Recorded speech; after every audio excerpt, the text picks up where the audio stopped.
Muito bem. Eu vou ler um texto aqui com vocês, que está em Mateus, capítulo 16, versículo 21, 28. Se eu fosse aqueles evangelistas assim, famosos, eu diria, o Evangelho segundo escreveu Mateus, né? O pessoal fala, Evangelho do Senhor Jesus, é assim, segundo escreveu Mateus. Eu acho bonito, né? Tem gente, antigamente se falava assim, eu quero saudar Santa,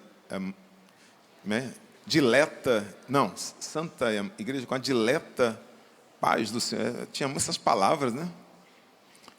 Meu pai gostava muito dessas palavras difíceis, assim. Você olhava o pregador, pela saudação, você falava, rapaz, esse cara é bom.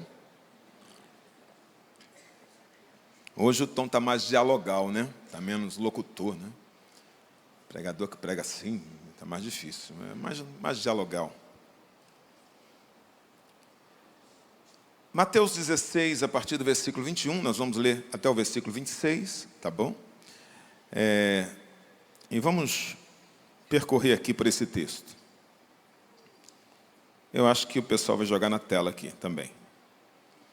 Desde então, começou Jesus a mostrar aos seus discípulos que convinha ir a Jerusalém e padecer muito dos anciãos. Está certinho, está igualzinho. E dos principais, os sacerdotes, e dos escribas, e ser morto. E ser morto. E ressuscitar ao terceiro dia. E Pedro, tomando de parte, começou a repreendê-lo. Pedro começou a repreender Jesus, dizendo, Senhor, tem compaixão de ti. De modo nenhum te acontecerá isso.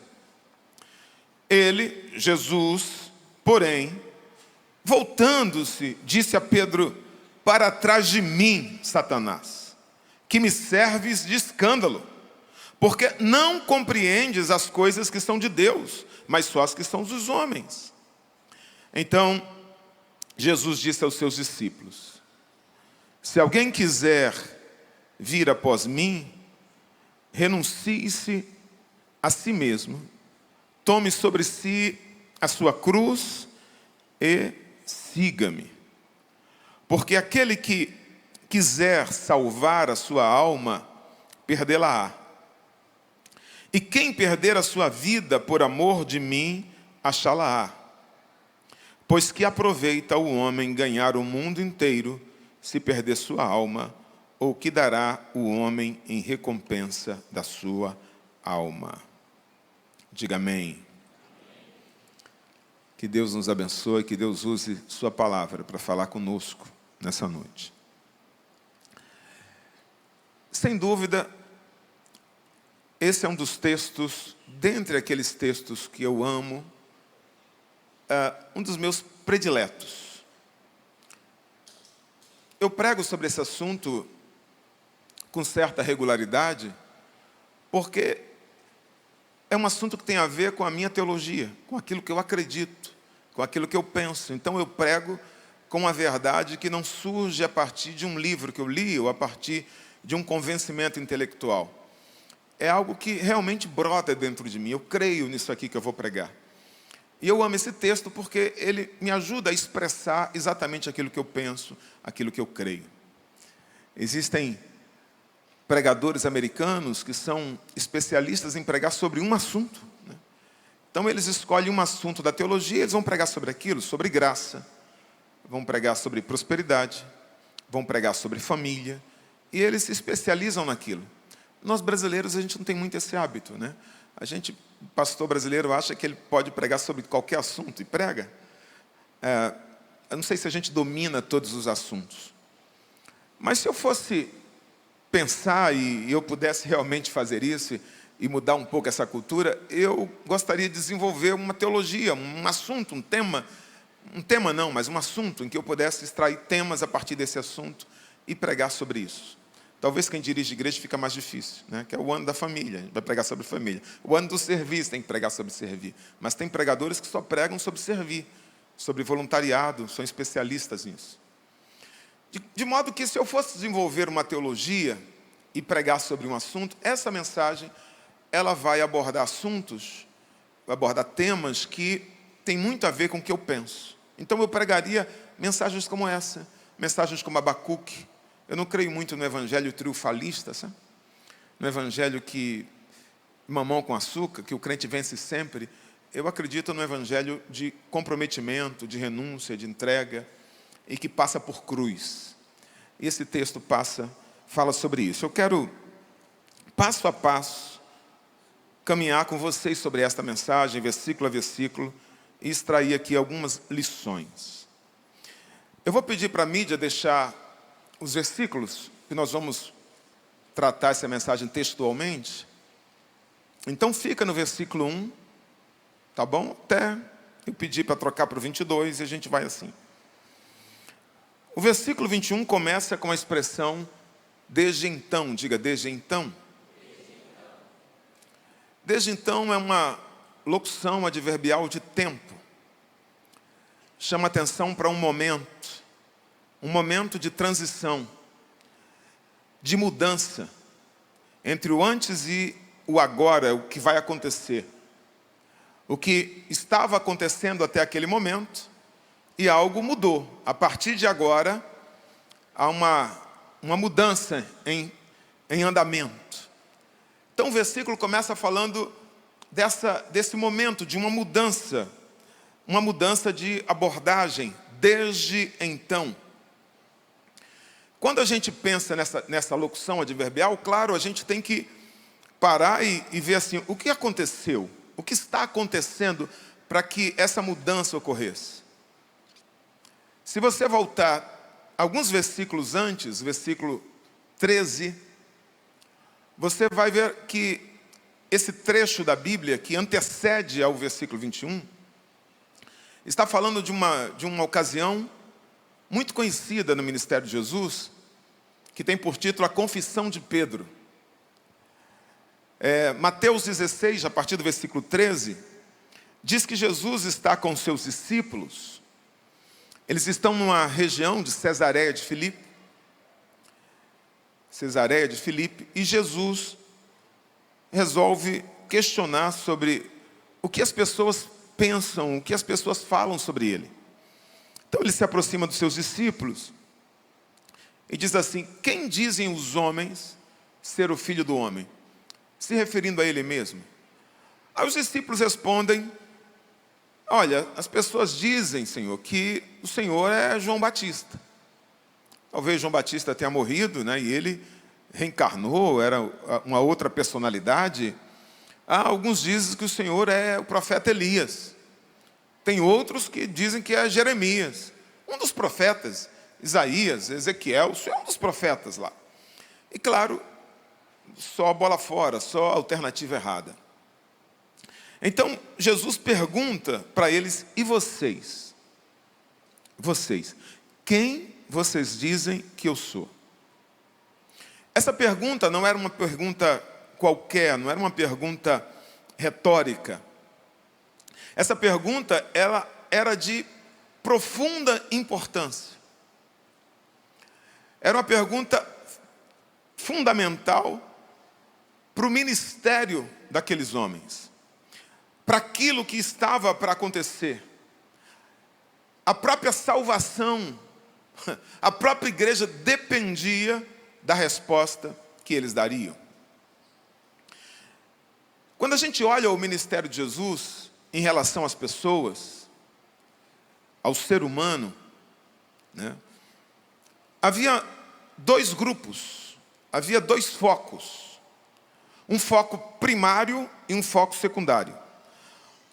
Um foco que Jesus mantinha de maneira constante e o outro que era eventual. O foco de Jesus, secundário, era em relação às multidões.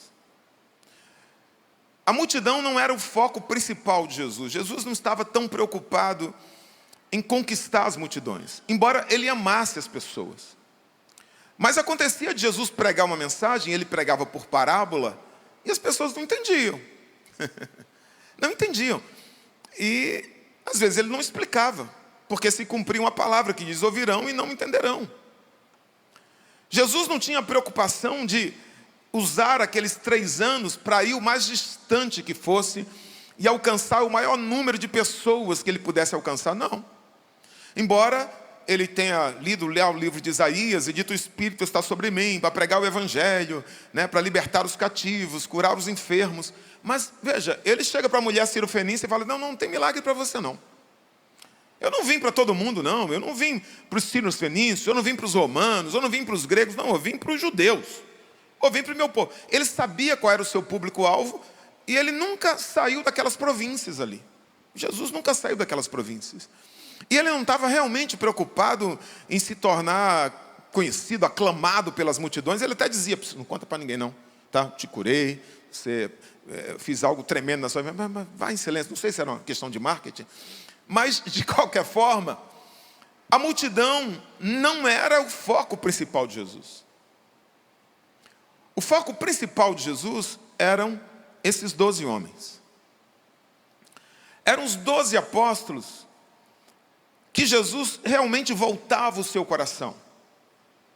Que Jesus, depois de pregar uma mensagem, os chamava no canto. Eu vou explicar para vocês a parábola. Era com esses homens que Jesus chamou, a Bíblia diz, e chamou-os para si. Jesus tira esses caras de suas casas, de suas famílias, de suas profissões, da sua vida rotineira, os traz para si e passa a desempenhar com eles um discipulado baseado em convivência, em transferência de unção, de conhecimento. Jesus os chama de amigo ao fim do ministério. Vocês já não são mais discípulos, mas servos. Vocês são amigos, ou seja, um relacionamento construído com base num relacionamento profundo. Então, o foco de Jesus era treinar esses 12 homens. Um livro que eu li muito interessante, Treinamento dos 12, ele diz assim: Jesus não veio para pregar um evangelho a todas as pessoas. Ele veio para que houvesse um evangelho a ser pregado. Porque foram esses homens que levaram a mensagem do evangelho aos 4 cantos. Foram eles e Paulo, que depois mais tarde é chamado, que tornaram Jesus conhecido em todo o mundo. A preocupação de Paulo, por exemplo, que o evangelho chegasse a Roma e alcançasse os romanos, era de suma importância, porque o cristianismo corria o risco de ser uma religião de subúrbio, de mais um Messias, entre tantos que surgiam, que tinham lá uma filosofia, porque ninguém daria bola para um cara que morreu numa cruz, filho de carpinteiro, um povo subjugado, um povo escravo, um povo judeu. Quem deu a vida por essa causa foram esses 12 homens. Eles foram tão impactados por Jesus, tão transformados, eles criam tanto na pessoa de Jesus, que eles deram a vida por isso. Então o evangelho está fundado sobre uma pedra que é Cristo, mas os fundamentos são os apóstolos. São estes homens. Então, Jesus, durante 3 anos, havia convivido com eles. Durante 3 anos, Jesus estava caminhando com eles. E quando, no início do ministério, Jesus está lá no barco com eles, e a Bíblia diz que Jesus repreende o vento, né? Acalma o vento e o mar. Vocês se lembram qual foi a pergunta deles? Quem é este cara aí? Rapaz, quem é essa pessoa? Quem é essa pessoa que tem poder sobre a natureza? Quem é? Veja, eles sabiam que era Jesus? Não. Eles sabiam que havia algo de especial em Jesus, por isso estavam seguindo. Mas eles não tinham, na verdade, o conhecimento, né, de toda a dimensão de quem era aquele homem. E nesse momento, eles ainda não compreendiam a sua missão nem o seu ministério. Nesse momento, ainda não. Eles ainda achavam que Jesus, com tanto poder, com tanta capacidade, iria desbancar os romanos. Que Jesus iria tomar o poder na Judéia. Que Jesus iria estabelecer o seu reino. Eles estavam discutindo, sabe o quê? Quem vai sentar à direita, quem vai sentar à esquerda, quem vai ter mais poder. Eles estão achando que é isso que vai acontecer. Eles estão seguindo Jesus porque há um interesse. Pedro diz: Senhor, nós deixamos casa, tudo pelo Senhor, o que é que a gente vai ganhar? Jesus não repreende ele não. Não, vai ganhar 100 vezes mais. Vai ganhar 100 vezes mais. E a vida eterna. Porque eles estão interessados nisso. Só que agora, Jesus tem que abordar um assunto muito delicado. A morte dele. Então, Jesus chama aqueles discípulos com esse interesse de contar sobre ele, sobre a sua morte para eles. Mas veja, quando Jesus começa o seu ministério, ele não diz assim: venham após mim, que eu vou morrer numa cruz daqui a 3 anos. Jesus não faz isso. Jesus sabia que ia morrer, sabia, mas ele não faz isso.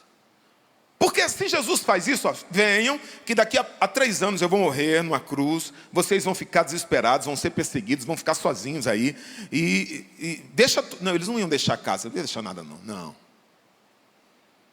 A verdade é que Jesus nunca falou abertamente sobre sua morte. Nunca falou. Embora soubesse. E isso é um gesto de amor. A verdade é uma espada, sabia? E a verdade na mão de uma pessoa que não tem amor, que não tem sabedoria, que não tem maturidade, é como uma espada na mão de uma criança. Ela se fere, ela fere todo mundo, ela fecha portas. A verdade precisa de um tempo, precisa de uma maneira para ser dita, precisa amadurecer. A Bíblia é a verdade, sim ou não? Mas Deus levou 1.600 anos para dizê-la, para revelá-la. Porque a verdade é um tempo. Então Jesus precisa discernir que momento ele vai falar de sua morte. Que momento ele vai revelar para aqueles homens que estão esperando um poder terreno, que ele vai morrer numa cruz. E agora, Jesus está indo para Jerusalém. E ele sabe o que o espera. E esse era o momento de contar-lhes. Mas a pergunta que ele faz na sua mente é: será que eles pensam que eu sou um cara bom e apenas isso?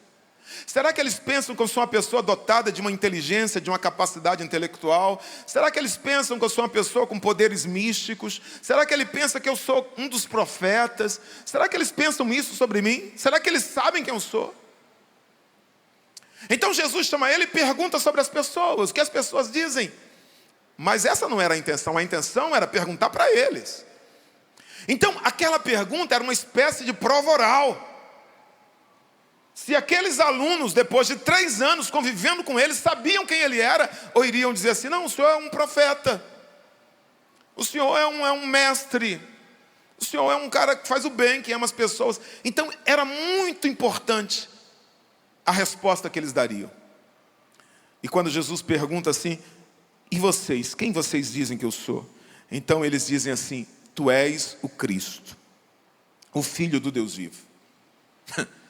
Quando Jesus ouve essa resposta, sabe aquele professor que durante aquele ano ensinou para o aluno e de repente o aluno responde corretamente? Jesus fica feliz demais com aquilo. Jesus fica feliz. Ensinei bem. Tu és o Cristo, o Filho do Deus vivo. Tu não és um profeta, tu não és apenas um mestre, tu és o Cristo, tu és o Messias, tu és o ungido, tu és o Emanuel, o Deus conosco, o Verbo que se fez carne. Eles entendem a dimensão, a grandeza, a natureza daquele homem que está diante deles. Ele não era apenas um ser humano legal, um ser humano com poderes e com habilidades. Ele era o próprio Cristo, o Filho de Deus. Então, Pedro toma a palavra e Jesus olha para Pedro e diz assim, imagino, algo mais ou menos assim: Pedro, parabéns, queria ter um filho assim, nota 10. E Jesus fala assim: você não colou aqui na terra não, você não pegou cola de ninguém aqui não, porque foi o céu que te revelou isso, foi meu Pai que te revelou isso. A pergunta está perfeita, é isso mesmo. Aquele homem disse para Jesus exatamente o que ele esperava ouvir: tu és o Verbo de Deus, o Messias. É a partir desse ocorrido que Mateus então diz: desde então passou a dizer-lhes que convinha ir para Jerusalém e padecer muito dos anciãos. Desde então. Desde quando? Desde quando Jesus tomou conhecimento de que eles sabiam exatamente quem se tratava. Então eles sabem quem sou eu.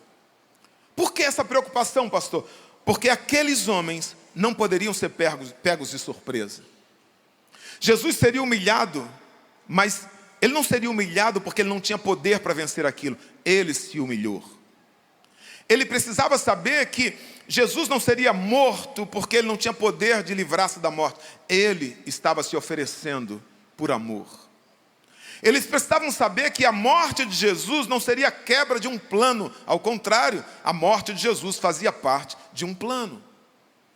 Então, quando Jesus sabe disso, do que eles pensam, aí Mateus diz, desde então, passou a mostrar-lhes, passou a dizer que convinha ir para Jerusalém.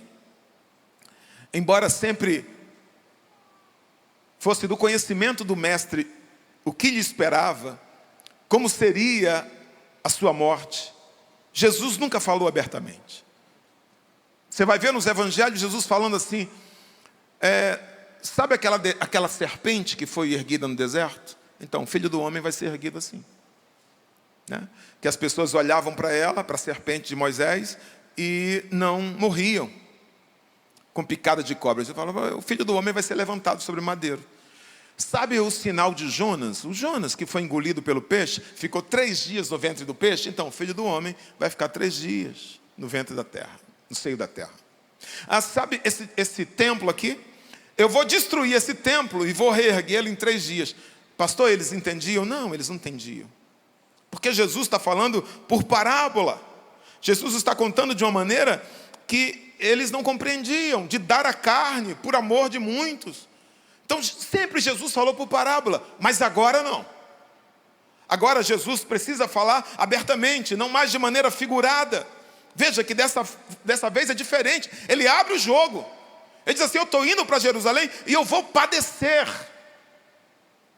Eu vou sofrer pelos anciãos, pelos sacerdotes. Ele está dizendo para aqueles homens o que o esperava em Jerusalém.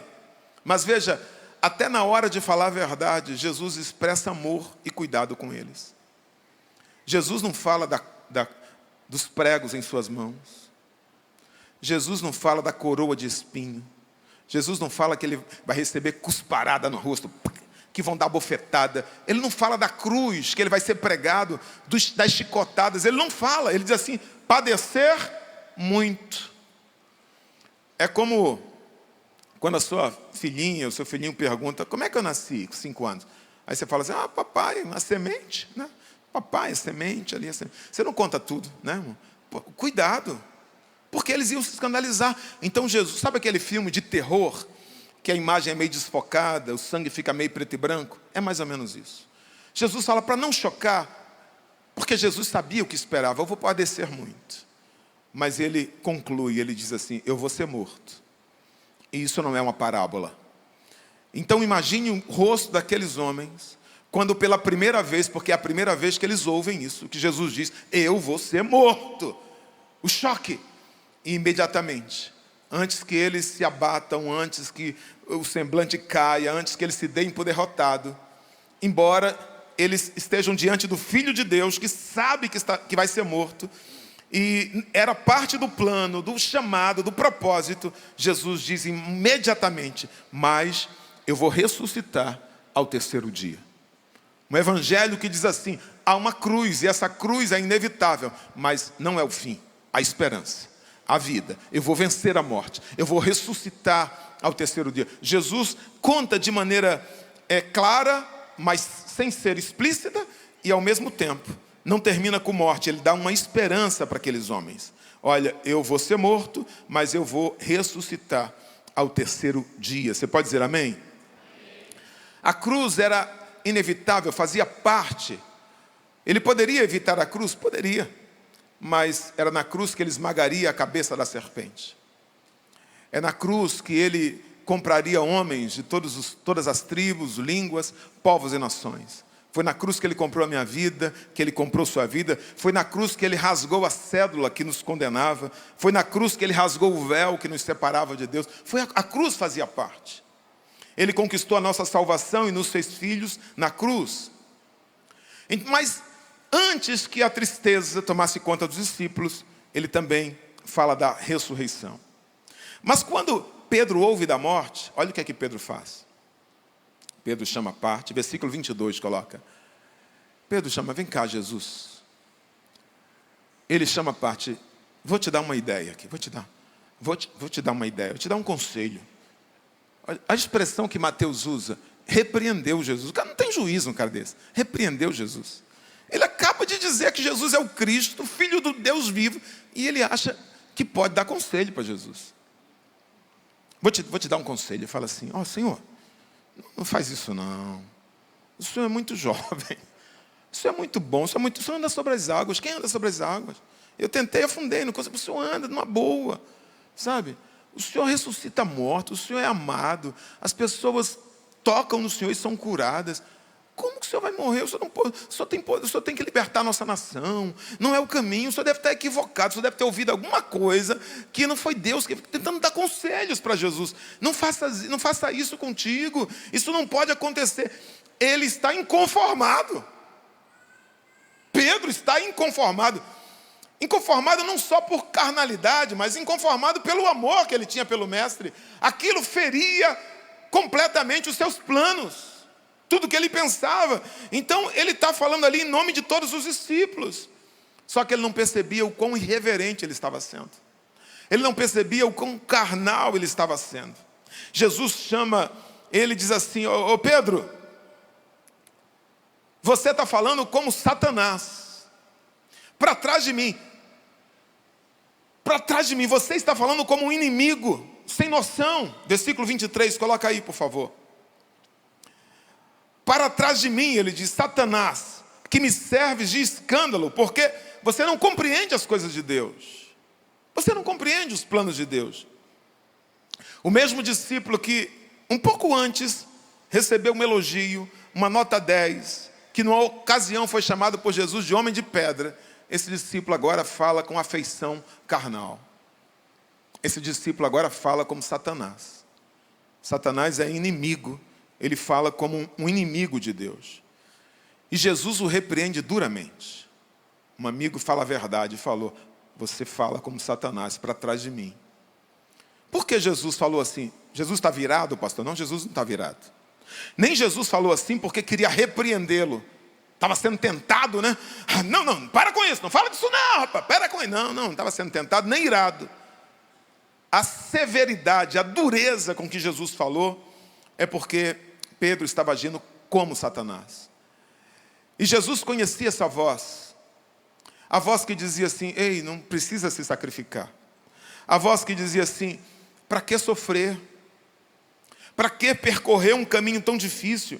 Deve ter um caminho mais fácil, deve ter uma maneira mais rápida. Jesus entendeu que essa voz era a voz de Satanás. Era a mesma voz que ele ouviu no deserto, que dizia assim, olha, para que passar fome? Para que você é o Filho de Deus? Se você é o Filho de Deus, mas transforma essa pedra em pão. Esse caminho mágico, que consegue rapidamente o que deseja, que busca a saciedade com facilidade, é sempre um caminho de Satanás. Porque o caminho de Deus é, você quer comer pão, então planta o trigo, ara a terra primeiro, isso, ara a terra, planta o trigo, rega, cuida. Quando chegar a época da colheita, você vai colher o trigo, você vai amassar o trigo, você vai preparar o pão, você assa, aí pode comer. Leva tempo. Esse é o caminho de Deus. O caminho de Satanás é, transforma a pedra em pão. É um caminho mágico, é um caminho fácil. Quando Pedro diz para Jesus, não precisa de cruz. Eu sei que a sua vontade não é morrer, porque a vontade de ninguém é padecer.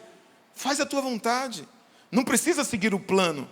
Abandona esse caminho de humildade, de submissão, de dificuldade, de cruz. Transforma as pedras em pães. Faz o que tu queres. Então, a voz que defende uma satisfação sem sacrifício, a voz que fala de um caminho de facilidade, escute, será sempre a voz de Satanás.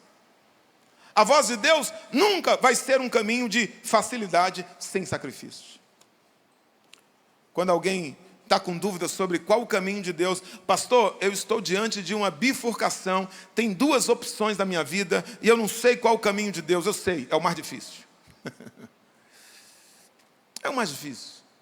O caminho de Deus é o caminho da espera, é o caminho da cruz, é o caminho do sacrifício. Então Jesus está dizendo para os seus discípulos que ele vai morrer e vai ressuscitar ao terceiro dia. Repreende Pedro. Aí Mateus escreve a partir do 24. Então, aí Jesus afunda o prego. Aí Jesus agora dá uma outra notícia para eles.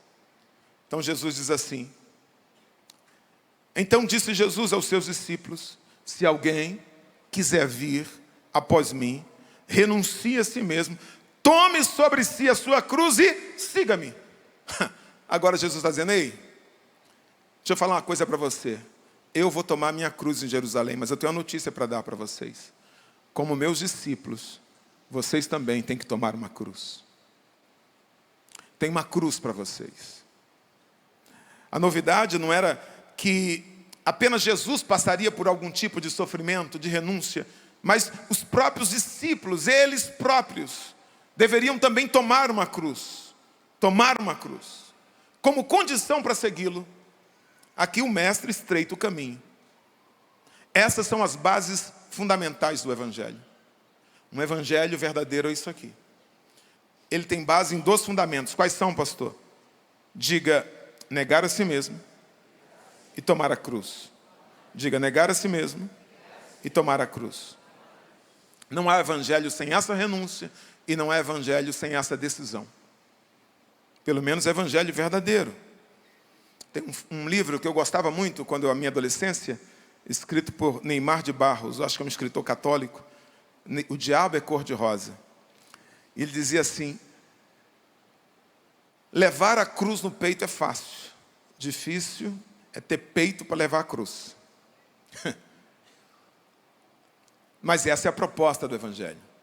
É como se Jesus escrevesse assim na porta do seu discipulado: se alguém quer me seguir, tome a cruz.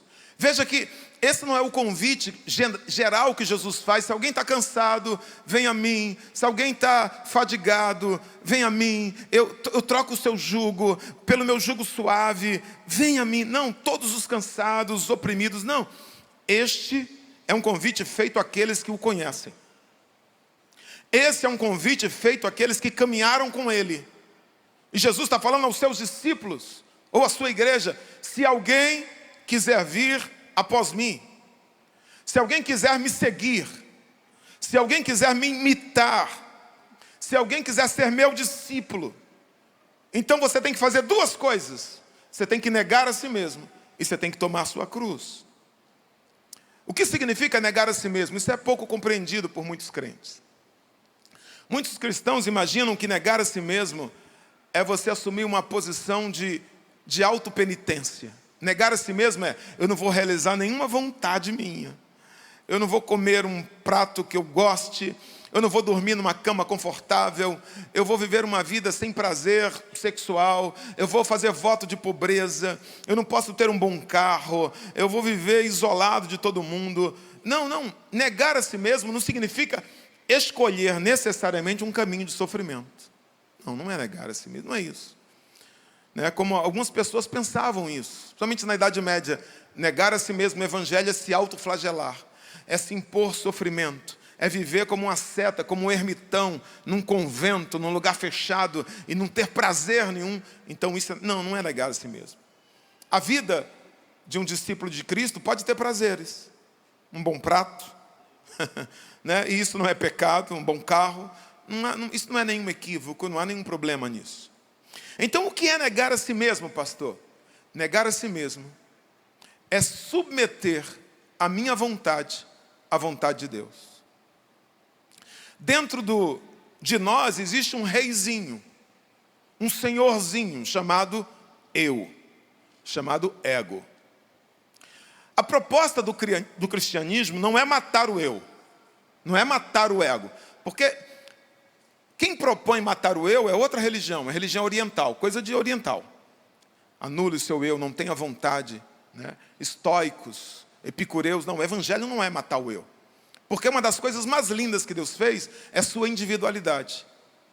A sua digital, a sua íris, você, o seu eu, a sua personalidade. A proposta do Evangelho é: esse eu, ele está sentado no trono. no trono do seu coração. Ele governa a sua vida, de acordo com as suas crenças, de acordo com suas vontades, de acordo com suas preferências. O que é negar a si mesmo? Negar a si mesmo é chegar para o eu e dizer, eu, dá licença, sai do trono. Tem um novo rei na casa, tem um novo Senhor. Senhor, assume o trono. Quando eu nego a si mesmo, eu deixo de definir as minhas vontades a partir do que eu gosto. As minhas vontades são decididas a partir do que o meu Senhor decide. A gente tem muita facilidade de crer em Jesus. Aqueles discípulos criam em Jesus. Eles sabiam que Jesus era o Senhor, o Filho de Deus. E todo mundo que recebe Jesus como Salvador, como Filho de Deus.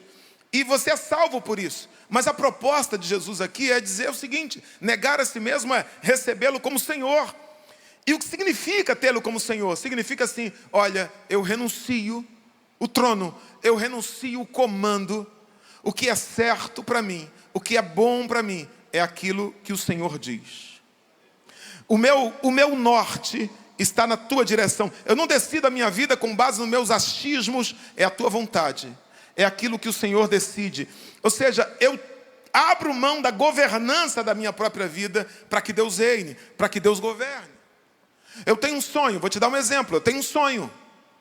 Pastor, esse sonho é pecado? Não necessariamente, não importa se é pecado. Não importa se ele é bom ou ruim. Não importa. Às vezes o sonho é legítimo. Mas você chega diante de Deus, quando você renuncia a si mesmo, e você diz assim, Deus, o que eu sonho não é pecado, mas eu coloco esse sonho diante do altar. E se esse sonho não for te glorificar, e se esse sonho não for o que o Senhor tem para mim, eu abro mão deste sonho. Eu não quero um sonho que o Senhor não sonhou para mim. Isso é abdicar do trono, isso é negar a si mesmo. E você esquece do sonho, pastor? Não, você não esquece do sonho. Você vai ficar com ele o tempo todo. Mas só que você o colocou aos pés do Senhor. E você deixa que ele conduza a sua vida. Isso é abdicar-se. Quando você tem um amigo e você gosta muito desse amigo, você gosta, ele te faz bem, ele é legal, é pecado? Não, não é pecado. Mas de repente você percebe que esse amigo te afasta do altar. De repente você percebe que a companhia dessa amiga, a companhia dessa pessoa, os assuntos não são assuntos que te engrandecem espiritualmente, não são assuntos que te fortalecem, que te aproximam de Deus. Então, você abre mão dessa amizade, você abre mão de caminhar com essa pessoa, porque você quer se aproximar das coisas de Deus. O que é isso, pastor? Renunciar a si mesmo. Eu reconheço que essa pessoa, a conversa, ela me desperta sentimentos que me afastam do altar. E à medida que eu caminho com ela, eu me afasto dos meus objetivos. Eu tenho amigos, mas eu abro mão disso. Sabe, se um prazer, ele não é legítimo diante de Deus, eu abro mão desse prazer. Isso é negar a si mesmo. Eu tenho fome, está aqui a lentilha, não é pecado comer lentilha, mas se esse prazer me rouba a primogenitura, se esse prazer me rouba aquilo que Deus tem para mim, eu abro mão da lentilha. Isso é negar a si mesmo. Certa aliança me dá dinheiro. Eu tenho um amigo que tem um negócio que essa parceria me traz lucro para a empresa, mas eu tenho que enganar alguém. Eu tenho que mentir. Eu tenho que em algum momento trapacear. Não tem problema, não chega a ser um crime, mas fere os meus princípios cristãos. Fere o que eu creio. Então, por causa disso, eu abro mão desse dinheiro. Eu abro mão desse lucro. Porque isso é negar a si mesmo. E é isso que Jesus está falando. Eu não quero nenhum caminho que Deus não traçou para mim. Eu não quero nenhuma posição que não seja Deus quem vai me colocar. Eu não quero nenhum prazer que não venha e que não seja legítimo diante de Deus, que não seja abençoado por Deus. Eu não quero nenhuma vantagem, eu não quero nenhum dinheiro, eu não quero absolutamente nenhuma vereda na minha vida que fira a palavra. Por quê? Quando eu nego a si mesmo, a minha vida não é mais governada pelo que eu acho, pelo que eu quero. Eu acho que é certo em Deus. É isso que o Éden quebrou. Deus chega para Adão e fala assim, Adão, você não pode comer deste fruto. Adão sabia.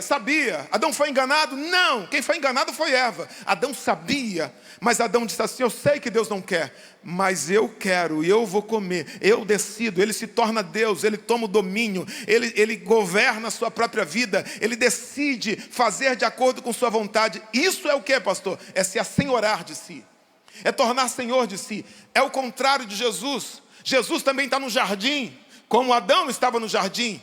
Um no jardim do Éden, outro no jardim de Getsêmani. Jesus chega para Deus e fala assim: Deus, a cruz não é o que eu quero. Esse não é o cálice que eu quero. Não é o que eu desejo. Não faz parte dos meus planos. Não é a agenda que eu programei. Não é a minha vontade. Mas eu abro mão da minha vontade, se essa for a tua vontade. Se for a tua vontade, eu me submeto. O que é isso, pastor? Isso é negar a si mesmo. Eu acho o que é certo em Deus, o que é bom em Deus. O que é bom ou errado não é a minha cultura, não é o meu pai, não é o que eu acho, não são os meus sentimentos. É o que Deus diz que é certo. A segunda sentença proposta ao discípulo é tomar sobre si a cruz. Muitos cristãos também têm uma ideia errada de cruz. Ah, pastor, eu nasci com essa corcunda aqui, eu ando assim, essa é uma cruz que Deus colocou sobre mim. Não, isso não é cruz. Pastor, eu casei. Meu marido, pastor, que é uma cruz que... A minha esposa, pastor, eu tenho um filho, pastor. Eu tenho 3 filhos, 2 são maravilhosos. Agora tem um, pastor, é uma cruz pesada. Pastor, eu fui trabalhar numa empresa, tem um chefe, aquele chefe é uma cruz que Satanás colocou na minha vida. E veja, não, isso não é cruz. Olha o que o versículo diz: se alguém quiser vir após mim, diga, se alguém quiser, a cruz, não precisa repetir mais não. Eu lembrei de Digadara, Jesus veio Digadara, a igreja falou Dara. Não, olha o que ele está falando, se alguém quiser. Se alguém quiser, a decisão é do discípulo. É ele que decide tomar a cruz. E é uma decisão que tem a ver com negar a si mesmo. Eu nego a mim mesmo e então tomo minha cruz. Eu que decido. É uma decisão, é um ato deliberado. A cruz não é algo que a vida me impõe. A cruz não é resultado de circunstância. A cruz não é má sorte. Nasceu mal, é azarado, foi macumba, é olho gordo, é um problema da vida. Não. A cruz não é algo que a vida me impõe. A cruz é uma decisão do discípulo. Eu decido tomar a cruz. A cruz é uma escolha. A cruz é uma escolha. Então, você não pode dizer que o seu marido é uma cruz. Por quê? Porque você não precisa negar a si mesmo para ter um marido alcoólatra. Você não precisa negar a si mesmo para ter um filho problemático. Você não precisa negar a si mesmo para ter uma enfermidade. Para tomar a cruz, você precisa negar a si mesmo. Então veja, é uma consequência. Tomar a cruz é uma decisão que está ligada a negar a si mesmo. A carne quer isso, pastor? Não, a carne não quer. A carne não quer negar a si mesma. A carne quer manter o eu entronizado. Então só existe uma maneira. É que o Espírito Santo nos convença a isso. Porque na carne, eu vou ser sincero para você, se alguém diz negue a você mesmo, negue os seus desejos, negue a sua intenção, eu falo, cara, isso é loucura, a mensagem da cruz é loucura. Tomar a cruz, sacrificar-se, não faz parte da nossa natureza. A gente quer o quê, pastor? A gente quer sofá, a gente quer maratonar série, a gente quer descanso, ninguém quer sacrifício. Não faz parte da nossa natureza. Então ninguém mata a carne por vontade própria, só pelo poder do Espírito Santo. Só quem foi movido pelo poder do Espírito Santo. Talvez você compreenda que Jesus levou uma cruz por você. Talvez você compreenda que Ele morreu por você. Me ajuda aqui, Daniel, por favor. Mas você também precisa entender como crente, eu preciso entender, que eu mesmo tenho que levar minha cruz. Que a cada dia, ele diz a cada dia, negue a si mesmo, em outra passagem. Cada dia, tome sobre si a sua cruz. A cruz nunca será um lugar confortável, irmão. A cruz nunca será um lugar prazeroso. Isso fere completamente um evangelho que diz assim, um evangelho de um lugar de delícias aqui. Isso fere completamente esse evangelho triunfalista, de facilidade, que não precisa de arrependimento, não precisa pagar preço, não precisa lutar, não precisa guerrear, não, veja, a cruz não é um lugar de conforto. Quando Jesus fala, se alguém quiser me seguir, negue-se a si mesmo e tome a cruz, não é um convite a um piquenique, irmão. Não é um convite a um parque de diversão. É doloroso. A cruz não é fácil. Mas escute, não é evangelho sem renúncia. E não é evangelho sem a decisão de sofrer o que for preciso por amor ao evangelho. Porque abrir mão de um dinheiro por amor a Cristo dói. Abrir mão de uma amizade que você gosta porque essa pessoa não pensa como você, não tem os teus valores, dói. Abrir mão de uma vantagem, abrir mão de um emprego, abrir mão da razão, abrir mão de uma condição boa por amor ao evangelho, isso dói. Não é fácil. Mas quando eu não renuncio a mim mesmo, e quando eu não decido tomar a minha cruz, enquanto eu não decidi tomar a minha cruz, o velho homem não morre. A velha mulher não morre, porque é na cruz que o velho homem morre. É na decisão de tomar a cruz, é quando eu digo, eu abro mão, Senhor, de tudo aquilo que não é da tua vontade. Tira de mim aquilo que o Senhor não quer, que o Senhor não provém. Sabia que existem orações que nós não fazemos para certos pecados que gostamos? E o Senhor não nos liberta enquanto esses pecados não forem trazidos à luz e entregues ao Senhor. Senhor, eu gosto, é um prazer, mas eu abro mão disso, porque isso me afasta de Ti. Se eu não tomar a cruz, a velha criatura não morre. E sabe o que acontece se a velha criatura não morre? Se a velha criatura não morre, então não surge uma nova criatura. O versículo tão conhecido que a gente diz, se alguém está em Cristo, nova criatura é. Só que para o novo chegar, o velho tem que morrer. Para que o novo chegue, o novo de Deus chegue, o que é velho tem que ser tirado. O que é velho tem que sair do seu lugar, para que o novo chegue. Então, se o homem não morre, se a velha mulher, se o velho homem não morre, então também não nasce uma nova criatura. E qual o problema de não nascer uma nova criatura, pastor? É que se não há nova criatura, não há salvação. E isso aqui é sério. E se não há salvação, tudo que a gente está fazendo aqui perde o sentido. Tudo que vamos fazer daqui a pouco perde o sentido. É por isso que Jesus entra no versículo seguinte que nós vamos ler. Olha o que Paulo diz assim, se padecemos com Ele, também com Ele seremos glorificados. A gente quer a glória, a gente quer o céu, a gente pensa nisso, mas a gente não pensa que a nossa semelhança com um Cristo glorificado tem a ver com um Cristo crucificado. Como Ele tomar a cruz. Você pode estar sendo massacrado como crente, você pode ter aberto mão de vantagens por ser crente, pessoas podem ter se afastado de você por você ser crente. Você pode ter deixado de ganhar algum dinheiro por ser crente. Mas você decidiu que vai beber o cálice que Deus propôs. Eu não vou voltar atrás. Eu vou cumprir o que Deus quer. É isso que Paulo está dizendo. Se padecemos com Ele seremos glorificados. Por quê? Porque não há nenhum preço que eu pague aqui nessa terra por causa de Cristo que ficará sem recompensa diante de Deus. Toda vez que você decidir tomar a cruz, toda vez que você decidir negar a si mesmo, há uma recompensa em Deus por isso. Sempre. Toda vez que você passar por algum sofrimento, que você suporte alguma dor por conta do Evangelho, nunca será em vão diante de Deus. Olha o que Jesus diz no versículo 25. Jesus fala assim, porque aquele que quiser salvar a sua vida, perdê-la-á. E quem perder a sua vida por amor de mim, achá-la-á. Está falando da vida terrena e da vida espiritual. Aquele que decidir seguir a sua vida pelos prazeres que ele deseja aqui, que ele encontra aqui, que ele busca aqui, esse perderá a salvação. É isso que está falando. Por que é tão sério, pastor, esta mensagem? Porque ela nos confronta. Que evangelho temos vivido?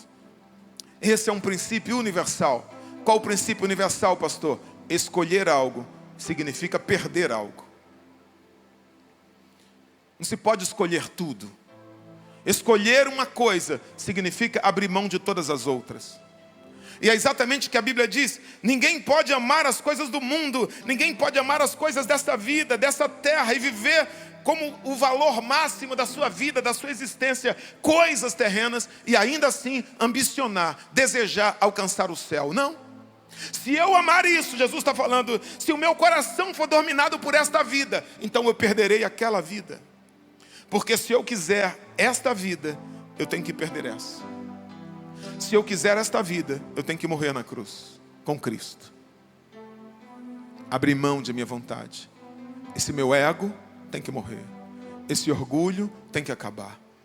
Eu não sou mais senhor de mim. Eu tenho um Senhor sobre mim. Eu não sou senhor das minhas vontades. Eu não sou dominado pelos meus sentimentos. Eu não sou dominado pelos meus achismos. Eu não sou dominado pelo que eu gosto. É o que Ele gosta. É o que Ele pensa. É o que Ele quer. Ele é Senhor da minha vida. Eu já estou morto com Ele. É o que diz Paulo. Isso é evangelho. A gente não pode imaginar que vamos desfrutar de todos os prazeres sem nenhum compromisso de renunciar à nossa carne e ainda assim alcançar as coisas de Deus. Compre uma bela casa de praia e comece a dizer assim: não vou para a igreja mais. O Senhor não precisa de mim na igreja. Eu vou ficar lá. Escute, o seu coração vai se afastar de Deus. Você vai desfrutar e você vai continuar desfrutando. Agora não pense que você vai desfrutar de tudo aqui sem nenhum compromisso com Deus e ainda assim você vai alcançar a vida eterna. Senhor, o meu prazer tem que glorificar o Senhor. Todo o caminho da minha vida tem que glorificar o Senhor. Oh, querido, escute. Vale a pena abrir mão dos prazeres temporais. Vale a pena renunciar a pratos coloridos de Nabucodonosor. Por mais cheirosos que sejam, porque deviam ser pratos muito bem arrumados, né? Devia ser uma mesa muito bem posta, prataria, os melhores pratos do mundo eram os pratos da Babilônia. Mas vale a pena abrir mão desses pratos. Vale a pena abrir mão de vantagens ilícitas. Pastor, mas meu vizinho está rico, mas fulano está rico, e a polícia não pega, e está prosperando. Escute, não vale a pena se você seguir por esse caminho e perder sua fé. Não vale a pena se você seguir por esse caminho e perder sua salvação. É isso que Jesus fala no versículo 26. Coloca aí, por favor. Olha o que ele diz: pois o que aproveitaria o homem, o que aproveita o homem, ganhar o mundo inteiro. Não está só falando rico, não. Está falando de ter tudo, de ganhar o mundo inteiro, se ele perder a sua alma. Porque ele pode desfrutar disso por um tempo de saúde, por um tempo pequeno, mas toda a sua eternidade estará comprometida. O que ele vai dar por sua alma, o que ele vai dar por sua salvação, o que ele vai chegar diante de Deus e vai dizer: Deus, eu tenho 10 carros importados. Deus, eu tenho 10 mansões. Deus, eu tenho esse salário para te dar. O que dará o homem por sua alma? Esta é uma decisão que nós, como crentes, temos que tomar aqui, nessa vida, e decidir que evangelho estamos dispostos a viver. Esse é um convite para discípulos que conhecem Jesus. Você quer ser meu discípulo? Você quer ser meu imitador? Você quer viver o evangelho? O evangelho que eu te proponho é isso. Negue-se a si mesmo e tome cada dia a sua cruz. Se você fizer isso, tem recompensa para você. Se você fizer isso, tem salvação para você. Primeira carta de João, capítulo 2, versículo 17. Eu quero ler com você e a gente encerra. Olha o que João escreve. Coloca aí, por favor. E o mundo passa. Tudo isso aqui, essa beleza, esse brilho, isso vai passar, irmãos. A gente vive um evangelho que os crentes desejam muito mais uma cobertura na terra que uma mansão no céu. Um evangelho do aqui, do agora. Mas eu estou trazendo os seus olhos para aquilo que diz Paulo. Não pensa nas coisas que são da terra. Pensa nas coisas que são do céu. Pensa nas coisas que são do alto. Aquilo que Deus tem para nós, irmãos, nada nessa terra se compara. Olho nunca viu, ouvido nunca ouviu, nunca subiu ao nosso coração, porque não faz parte da nossa realidade. Mas pode ter certeza que 1 minuto de prazer no céu compensará 70 anos de prazer nessa terra. Olha o que ele está dizendo. O mundo passa, esse mundo passa. A sua concupiscência também passa. Mas aquele que faz a vontade de Deus, esse permanece para sempre.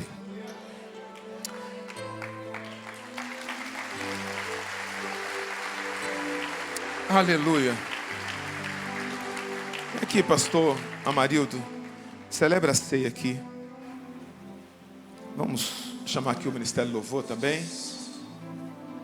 Glória a Deus. Que Deus fale ao seu coração, meu irmão. Pense no que você ouviu nessa noite.